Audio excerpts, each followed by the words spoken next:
Welcome. I'm Deborah Charnes of the Namaste Council and the Namaste Getaway and the Right Council. And this is part 3 in a series that I call Chant and Be Happy. I actually have a 6-week series of workshops, and each workshop is 90 to 120 minutes each. And it teaches you how to incorporate sound in your daily living, whether it be in your yoga practice or whether it be in normal things you do. And for those of you who were not familiar with this is a rain stick. And the reason why I brought it today was because I wanted to talk about how sound and sound therapy crosses every single geography. It crosses culture, it crosses time. It has always been a part of culture and healing in many different ways.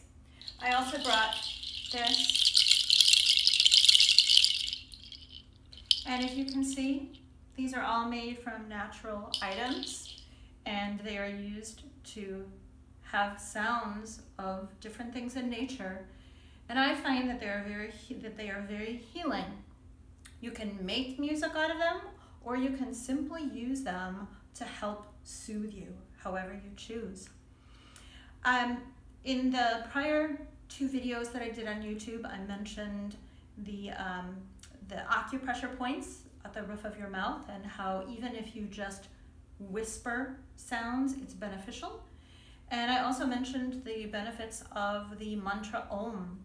And I wanted to give a little bit more scientific rationale for those today. First of all, sound is used in surgery to break up kidney stones. I mean, it's, if you think about it, laser and sound technology. Scientists have discovered that most solid matter vibrate to the sound of Om, O-M. Bones, buildings, everything vibrates to the sound of Om. Secondly, I mentioned in one of the other sessions that even if you don't vocalize out loud, if you do it quietly, but as long as you are moving the mouth, you are having, you're stimulating different acupressure points in your mouth. And there are actually 84 acupressure points in your mouth that are stimulated when you repeat different mantras. And those send signals to the hypothalamus and to the pituitary glands. So again, more reasons why sound therapy and chanting and mantras are important. So I talked about nature sounds, and I gave examples of these. I'm not going to pound or beat a drum, but if you think about it, the drum is the symbol of the heartbeat.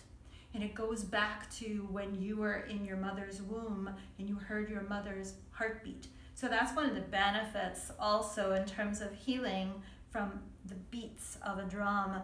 And again, across time, across cultures, there were always different types of drums, and traditionally they were made from natural found, obviously, materials and articles. And I teach, I've done over the years many different sessions for children, yoga sessions, but I always say to anybody that asks, or to anybody that will listen to me for more than a couple minutes, is yoga is not just about pretzel shapes, or just not about doing headstands and handstands. And when I do my sessions with my children, I oftentimes bring in these, I bring in drums, I bring in other instruments, and the other thing that I do is I have them clap their hands, I have them stamp their feet. I mean, those are the most natural things to do. Don't we all enjoy it? And when you do it, you feel it throughout your body, and that's one of the benefits. And you create that rhythm, whether the rhythm is the rhythm of the heartbeat or whether it's something else, it still brings joy to the body, and it has different healing benefits. In the book that I mentioned, in the other sessions, I mentioned that I've done 2 YouTube and IGTV videos based on the book, The Mozart Effect. And in that book, I talk about all different types of music that are beneficial. So whether it's rap, whether it's country western, whether it's jazz, whether it's Mozart. They have different benefits and they have different levels of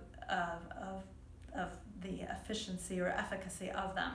But there's a reason to use them all.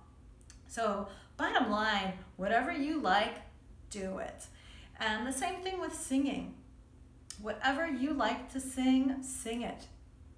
If you don't feel comfortable singing in public, don't sing in public. If you feel comfortable singing in the shower, sing in the shower.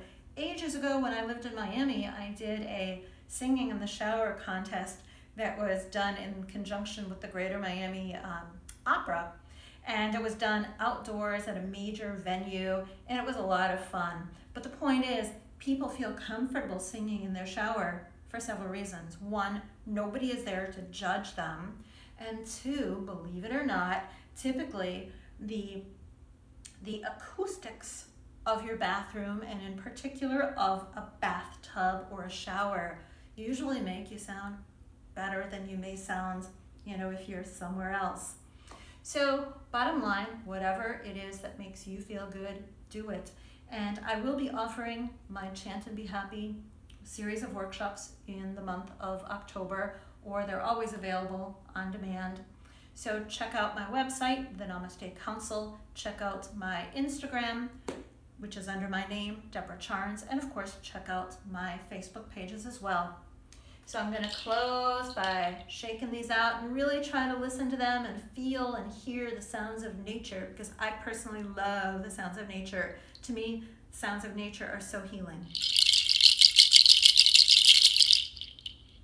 And now here's my rain stick.